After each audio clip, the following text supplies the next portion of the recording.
Beyond the Books is a podcast from the School of Literatures, Languages and Cultures at the University of Edinburgh that gives you a behind-the-scenes look at research and the people who make it happen. I'm Ellen, your host, a PhD student in French and Francophone studies, and this interview with Professor Peter Dayan is going to be the last one for a little while, as my internship in the Web and Communications team ends very soon.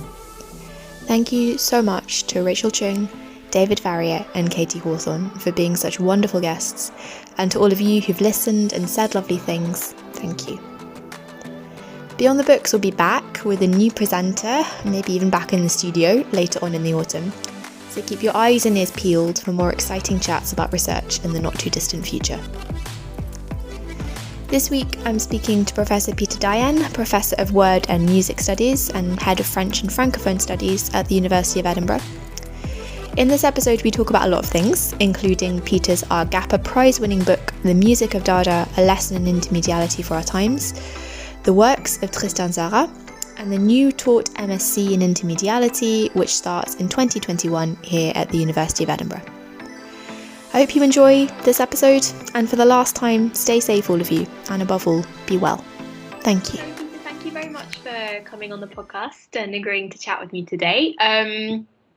Your book, The Music of Dada, A Lesson in Intermediality for Our Times, has been awarded the Gapper Prize, so congratulations on that. And I'd like to kick off our kind of segue into your book and talking about your book by asking you if in a few short words, you could maybe tell me how you define intermediality. What is it for the layman who maybe hasn't heard of that term before? Well, in this context, it means the relationship between the arts in different media, specifically music, poetry, and more generally art that uses words, and the visual arts, but also more or less in the background, painting, and a sort of cluster, a constellation of visual arts that are not painting and are often much more, shall we say, transient, like things made out of wool or costumes and that kind of thing. Lurking behind all this is something that I don't address, which is cinema. But it's the relationship between the arts and how when people look at one art, let's say poetry, they always tend to say, if they like it, that it is actually music. Or if they look at music and they think this musician is a great musician, they will say this musician is a poet. And the same things happen to paintings and so on and so forth. And why? What is the actual relationship between them? How does that work? And in the case of Dada, how does that work in practice? Because there were always soirees in which all the arts were brought together. And how and why were they brought together? And what was the effect of bringing them together? What was the context in which you first became interested in researching Dada? What was your research journey that led you up into that point? So I started a bit further back in the 19th century, looking at how when people were working within one art, as I just said, they always seem to present it in terms of another art, and how people reacted against Wagner towards the end of the 19th century. You'll wonder why I'm talking about Wagner. I hope it'll become clear. Because they thought that what Wagner thought he was doing was bringing all the arts together so that they supported each other and all did the same thing in the same space to create a single total work. Now, people looking at that period nowadays think that's what was going on then. But most of the great artists in France, especially at the time, reacted quite strongly against that. They wanted to keep the arts separate. They wanted to be able to say that a poem was music without actually bringing audible music in. And I discovered that what the Dadaists had done was a very extreme version of that, bringing the arts together and yet in the same space, in the soirée, and yet keeping them very separate and giving them very separate things to do. And I was fascinated by how they did this, particularly because of the way that what they did with the arts has become totally invisible over time. And it's a sort of extreme case of how nowadays people tend to think quite naturally the arts will work together. In fact, in very important ways, they repel each other. They keep each other separate. They will not work together. It's very important that they don't work together. And the Dadaists could see that, and they kept that going. And we've lost the ability to recognize it over time. So that's the reason. So I was fascinated by the Dadaists. Kind of giving a context to, I think, those of us who know Dada, think we know Dada, understand a bit. That is that it was an anti-art movement, or a way of kind of challenging those established means of what, modalities, as you said, or the kind of traditional function of art.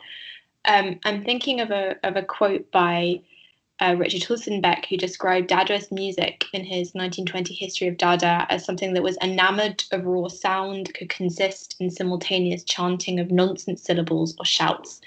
And he said that Dada loved the noises of the metrô. In the opening lines of this book, The Music of Dada, you posit a counter-argument, and you suggest that if we look closer at evidence that's available, we start to see a kind of a different image of Dada to the one of it being this kind of chaotic, dissonant, anti-music. So what picture did you find emerging through your research, through when you started to write this book? Before I answer that question, I'm going to answer a question that you haven't asked yet. Go for it. Which is, why do people have the view of Dada as being a noisy, chaotic, anti-art movement, when in fact, from the beginning, it always defined itself as an art movement? There was always the art and the anti-art working together, but the only one we see now is the anti-art. And the reason for that is actually surprisingly simple. It's that what Dada wanted to refuse absolutely was any kind of rational, reasonable argument, any kind of critical argument that could tell you what art was. They saw the rational as applied to culture in general as basically the source of all the woes they saw around them, including the First World War. And they refused that so absolutely that when they were talking about art, they were careful not to make sense. They thought art was not about making sense. And if you asked them questions about art, they would talk rubbish. And that was a principled stand on their part. It didn't really mean that they were not making art, and they were perfectly capable of admitting that. It did mean they were not going to tell you how what they were doing was art. Now, after all that, I'm going to go back to the question you did ask. As I show in my book, the whole Dada enterprise actually starts with romantic music. And the very first encounters between the people who became the parents of Dada was inspired by hearing Tchaikovsky and Brahms and such like played on the piano. And in the first Dada events, there was not only popular music and folk music, all of it tonal, but always also from the beginning, 19th century romantic music, usually played on the piano, and from quite near the beginning, people like Schoenberg. So it was music in what we would think of as the great musical tradition. Whereas when it came to painting and when it came to poetry, they were much more suspicious of the great tradition, especially in poetry. And the reason for that is that in poetry, there are words. Words tend to explain things. They do not trust explanations. Whereas in music, you can bypass that. You can ignore it. You can say nothing about music, and they said nothing. They just played it. In the soirees, the music was played. Nobody said anything about it. There were no words associated with it. And that's one of the reasons why it's become invisible to us today. Painting plays a kind of intermediate role. And it's these different relationships between the media feeding into the central concept of art, but each medium behaving differently, that is the interest of what I call intermediality. You said that with music, that the fact that it's silent, that it doesn't have words, means that it could sort of exist in the background, and that it's not occupied as much of our critical focus because it's a sort of this separate medium that's maybe kind of faded away. but I'm thinking kind of from a musical perspective. Music has words and it has forms and it has differences in tones. And they're not maybe linguistic words, but they are definite signifiers or semantics or things that make us feel and think in a certain way. And to what extent was that challenged? Was it challenged and played with? Have you seen examples of ways that maybe music does find words or different words or means of association? You can't answer that without really separating Dada out into two phases, because in the earlier phase, mainly in Zurich during the First World War, the traditional idea of music as something composed according to principles that you can analyze to some extent, but to some extent also, you know, they'll always escape you. That was never challenged at all. Right. That there was a lot of tonal music, a lot of very carefully composed music, some improvisation, but improvisation within very much the musical tradition where improvisation goes back centuries, you know. Yeah. Now, after the war, Tzara moves to Paris and becomes involved with the people who later became the Surrealists. And at that point, well, André Breton gets involved. And André Breton has the particularity of hating music. He was the ultimate tin-eared man. He could not appreciate any kind of music at all. And he totally didn't get what music had been doing. So in the very first Dada manifestations in Paris, as far as I can tell, a lot of evidence is missing. Tzara brought along the earlier attitude to music, and there was piano music by Satie and so on being played in the soirée. But later on, and similar things happened in Berlin, actually, partly in association with Hülsenberg, whom you mentioned a while back. Rather than using music as this link to a great tradition about which we say nothing, music was also used as a way to show how we can go against any kind of reasonable composition. And it is actually quite difficult to say, because so much evidence is missing, what kind of music was performed at the later Paris events, but there is some kind of evidence that there was random music composed. In other words, people like Georges Rubemont Desaigne would choose notes by spinning a wheel, and he would write out the notes in totally random order, and he would then turn that into a piano part or even into an orchestral score, and he would have that performed. And the idea was it would not sound like music, and people would get cross with you, and this would then make people think, but what is music, right? So we have the carefully composed music and the apparently random music at different points in the history of Dada, and the original Dadaists always wanted to pull it back towards the more traditional idea of music. The more random idea of music, to the extent that it existed, it had quite an impact, and people have always remembered it. There wasn't all that much of it, but when it was, certainly it seems to have succeeded in annoying the audience when it happened. But the first noise that annoyed an audience when it happened in a Paris Dada event, would you call it music? What happened was Tzara was reading out a text. Perhaps it was a newspaper article, perhaps it was a poem. And two of the future Surrealists began ringing little bells in the background, and they rang them so much that you couldn't hear what he was saying. And this was obviously designed to annoy the audience, and it did. Now, would you call that music, this ringing of little bells? It wasn't music in the traditional sense. No. It wasn't labeled as music like the random music that came later. But I think you can see there the first, the term that's often used is anti-music. So in the first few years of Dada, there is no anti-music. In the later period, there's music and anti-music, and they kind of face off against each other. I suppose maybe it might be helpful, before I move on to my next question, to think a little bit about either the relationship between either music or anti-music. So this example, you talk about the bells and the poetry working together. How you found that they were either influenced by other medium or that they in turn helped shaped the medium around them.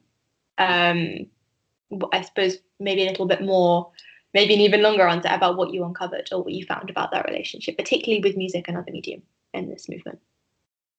Let's go back to the earlier days of Dada, when it was much more an art movement than an anti-art movement. The anti-art thing really started at the end of the First World War.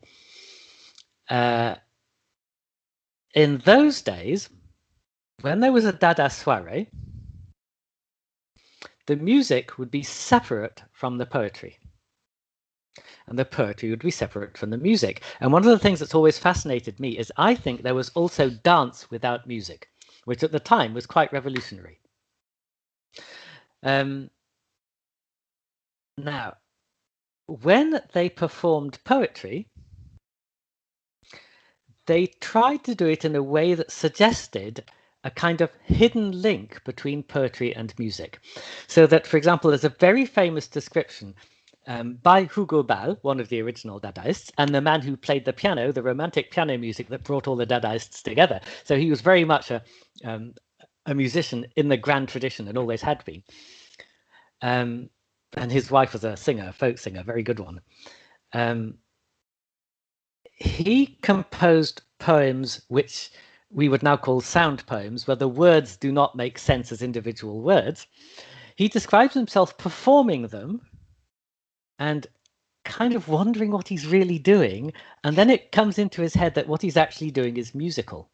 And the pictures of him doing it always have him reading these things in front of a music stand, so that the poetry itself becomes music, if you like. If it doesn't make sense, if the words don't make sense, what is it? What have we got apart from sense? And the answer is music. But there is no technique of musical composition in there. There's no harmony. There's no melody that could be noted down. It was never, the intonation is never written down. The rhythm is implicit in the prosody of the piece. It's not, again, notated rhythms as you traditionally get in music. So the way in which it is music is totally inaccessible to analysis. I know I keep coming back to this, but that is the essential point. It has to be totally inaccessible to analysis.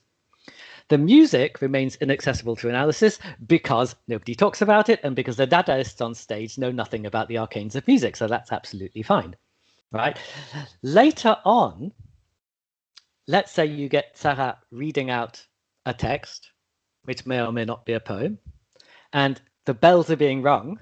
The bells will actually stop you being able to listen to the text. And that is what annoyed the audience, right? That's why one of the reviewers, for example, just walked out, and several people walked out in the next interval. They didn't come back for the last section. Now you might ask, what's the point of that? Because you've got that music stopping poetry from being poetry, and poetry not interacting with anything else, just being kind of erased. And that did happen. The most important thing at that point in the history of Dada, when the avant-garde was no longer such a novelty, if you like, was to prevent people from thinking they had found the art. That was more important even than making the art. They were doing both, but the most important thing was to prevent you from thinking that you'd found it. You had to not know where it was. You had to look for it, wonder if you'd found it, because after that, they went on to play some more, if you like, perfectly normal piano music and to read out some more perfectly normal poetry. But there had to be a point at which you thought to yourself, there are things going on here which are just driving me bonkers, and I don't know where the art is. And they wanted that feeling of you not knowing where it was to contaminate everything. They didn't want it to erase all the art, but they wanted the art to survive in spite of that. And what they did want to erase was any self-confidence you might have about where it is. Any self-confidence on the level of what you can explain and what you can do. And the advantage of bringing the arts together in a kind of clash like that, rather than in the cooperation that people expect in songs or in operas or whatever, is that it can produce this effect of, what's going on? I don't understand. And they wanted that. At that stage, they wanted that. It's interesting. It's just that it's made me think about the impact that, because I know the title of your book is Lessons in Intermediality for Our Times, and I know you can, or at least I don't think you envisaged the current the COVID-19 pandemic when you were writing, and the impact that would have on established art and festivals. But it immediately made me kind of think of that. about how the whole way that we create art and fund art and showcase art and how we expect art to be and look and feel in all forms has changed and has shifted. And we don't know if that will be irreversible or not. But that we are still witnessing collaboration and kind of artistic construct in lockdown that might feel different or maybe kind of feel dissonant, but that just seems to embody that definition or that idea that you're hinting at. I don't know. That isn't really a question, it's just an observation. But I wondered what you thought about I've seen over the last 15 years, and I've been very heartened by it, and I've enjoyed it, and it's done me a lot of good in lots of ways, including professionally, is fewer and fewer students, particularly postgraduate, but also undergraduate. It's very striking. I didn't expect it to happen at undergraduate level, are satisfied at working within one artistic medium. I get almost no PhD students now doing a PhD just on literature, whereas I used to. Now I don't. Why?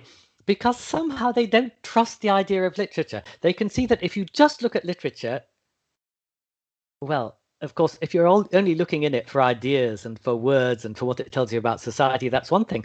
But if you're trying to think of it as an art form, you can't quite work it out from within literature itself. You have to look outside. And so they'll relate literature to something else. And similarly, if they're working on music, they'll relate music to something else. Why? Not to say that these things work together happily, but to look at the cracks and the gaps and the frictions and the reasons why one refers to the other without actually being the other, without using the other. Why literature will always work with the idea of a music which is actually a silent music, and music will work with a notion of poetry which is not a poetry in words. And that has been spreading. It really has. You get more and more people working on that kind of thing, which is reflected in what happens in conferences, in what there are conferences about, in publications, in what PhD students want to work on, in Marion Schmitz and Fabien Harry Bernard's wonderful new Intermediality MSc, which isn't running this year, but would have been had it not been for the COVID stuff.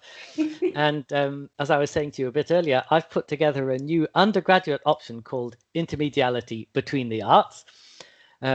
And I thought, is it actually going to get any takers? Because are people interested in art? Yes, it's got takers. And I'm really pleased, and it's going to be fun. Well, I'll enjoy it anyway. I mean, those are kind of quite literal lessons that we're taking from Dada and Intermediality. What kind of things would students be able to look at if they were to pursue that module in their fourth year? Who's it open to for starters, and what will they be looking at? What can they do? Who's it open to? Definitely any fourth year DELC student. Beyond that, I'm actually not sure. I haven't worked this one out yet. Because the texts will all be available in translation, although a lot of them were originally in French or German. Now, there is a core question which we are going to apply to a number of different pieces of literature, music, and painting, which is the question of how are other media presented within that one? For example, how does a poetry deal with music?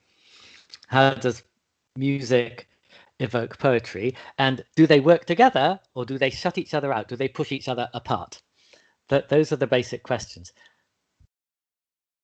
And within that, students would be free. So you said that the Dadists would maybe kind of not want us to try and transfer the essence, say, of music into a poem or vice versa. But I think, as you rightly said, and especially now with a bigger transition to kind of digital production and everyone working between platforms, medium, particularly in the context of remote working in the last few months,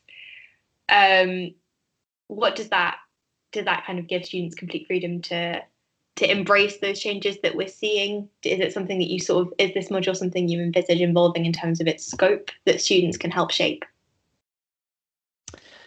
Well, its scope, as I have set it out, is very deliberately pre-Second World War. Right. Because things do change after the Second World War. They change quite radically, especially after the 1960s. People's perspectives do change. My line is, the perspective of the critical establishment changes. the perspective of a lot of creative artists changes. The perspective of what you might call consumers of art changes an awful lot less. And the people who are working within the great intermedialist tradition before the Second World War often remain the ones who really define for us what art is. That applies in music. They're the people who fill concert halls. It applies in the visual arts. They're the people who will have whose paintings you can put up and you're guaranteed millions of people coming to see the exhibition. It applies slightly less in literature, but it still does apply in literature. And I think it's worth trying to understand why the sort of definition of what art was that grew up in Europe in the 19th and the first half of the 20th centuries is still so powerful. And one of the reasons that I really want us to think about that is, as you know, one of the things that many people, including me, have been trying to do recently is think about the canon, what we teach our students and how we choose what we teach our students, and trying to make it trying to decolonize it and make it less patriarchal and so on and so forth. And it's never easy. And why is it not easy? I think one of the things we have to do is try and understand this great tradition, how it's worked, and why it's still so powerful. And within that, this is something we haven't talked about yet. You may remember ages and ages and ages ago, well, a good half hour ago, I think, I mentioned the more transient forms of visual art, like things made out of wool or costumes. I also mentioned dance as somehow being something in the background that's not much talked about. In the Dadaist movement, and more generally around that time, these were the things that women did. And it was the women who played the piano mostly. In fact, in most Dada soirees, maybe even all of them, if the composer was present, and the composer was a man, then he played the piano. If the composer was not present, it was always a woman who played the piano. It was always a woman who played the fiddle, and so on and so forth.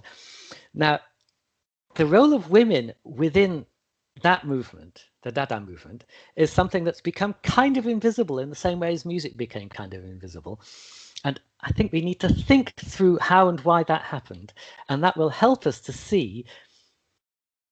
I'm not asking us to, if you like, see through the great art tradition and think it's not worth working with anymore.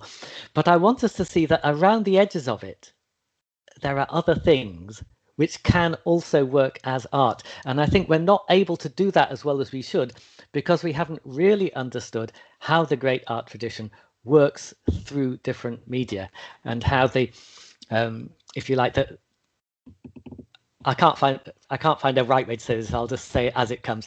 How the feminine element within it also relates to different media and relates in different ways that we need to think through. Is that part of that also, I suppose, would be a counter argument about what is considered feminine and masculine, how those ideas themselves are predicated on a kind of unequal binary, and how students coming at that now, when I think our understanding of gender and how gender intersects and how various, not simply gender, but how kind of that runs along other lines of oppression of, of queer identities, of non-white identities, of non-cisgendered identities, how much will that understanding of the fringes involve a breakdown in established methodology and practice on behalf of kind of universities and students and scholars in our fields? Well, I think it does in one very important way. Okay, I'm going to show some of my own prejudices here. I've already said that André Breton had a tin ear. He couldn't appreciate music, right? He was also, I hope there are no Breton experts listening, he was also quite a misogynist. And he was never really able to admit the role of women in art as the Dadaists before him had done. Now, I think, sorry? Look at Nadja. Sorry, I'm just thinking of. Well, quite, yeah. I mean, well, don't look at it. I mean, and I think there's a connection there. Now, of course, the difficult line to tread is you look at the fact that within certain French artistic traditions, particularly in the early 20th century, and you can see a violent strain of misogyny in there. And you look at others, and there isn't that violent strain of misogyny. Like in the original Dada movement, there wasn't. There were a lot of women involved in it. And you wonder why. And as you wonder why, what you see is not that within, let's say, the early Dada movement, women and men were, if you like, equal. They were not. They did different things. Women were admitted within the artistic sphere, but there was still a distinction between what women do and what men do. Yeah? Now, from one point of view, we ought to contest this. Right? Why should women be assigned certain values, whereas men are assigned other values? But at the same time, if you look at it in a historical perspective, I think you have to see what the women were doing within the Dada movement as the beginning of a kind of, well, not really the beginning, because the beginning was about 60 years earlier, really, but as a continuation of a kind of interaction between two perspectives of what art can do that has to slowly develop, and the wheels have to sort of, I'm not saying they're going to grind against each other, but the two possibilities have to be there, and you have to look at the cracks between them in the same ways you have to look at the cracks between music and literature. One question we want to ask, I try and ask everyone, and I suppose it's quite relevant thinking about kind of looking back, also about the future of this with students. We ask everyone if they could give themselves a piece of advice, if they could approach their PhD self or their undergrad self maybe, and give that person a piece of advice, either on what was to come or what to do or what not to do. Is there a piece of advice you would give yourself? No. No. There absolutely isn't. Because really what I want to say is just go for it. You can see what's really interesting for you. Don't pay any attention to what anybody else says. Follow what's really interesting for you. But, of course, I can also see that nowadays, people who do a PhD, they're probably thinking, I'm going to want an academic career. And if you want an academic career, you have to bear two things in mind. One is you have to do a PhD that is in a field where people want teaching. Right? And the other is you have to bear in mind that there are funding bodies, and funding bodies like certain kinds of subjects, the impactful, knowledge exchange, and so on ones, more than they like other ones. So does that mean you need to be careful, or does it mean you should just follow your nose? Follow your nose. Go on, just do it. And yeah, is there anything, Vanya, that you'd like to plug? Any upcoming events, Dada related or not? My next book. Your next book? My next book. It's called For the Love of Art, and it centers on a lecture I imagine myself giving to Charles Darwin to tell him to come on, Darwin. Stop pretending that you do not know that the whole of evolution is actually driven by the notion of beauty. Is it an imagined conversation? No, he doesn't get to answer. I just tell him. Okay. When we publish this. Thank you very, very much for taking all of the time to talk with me. I really appreciate it. Thank you, Ellen.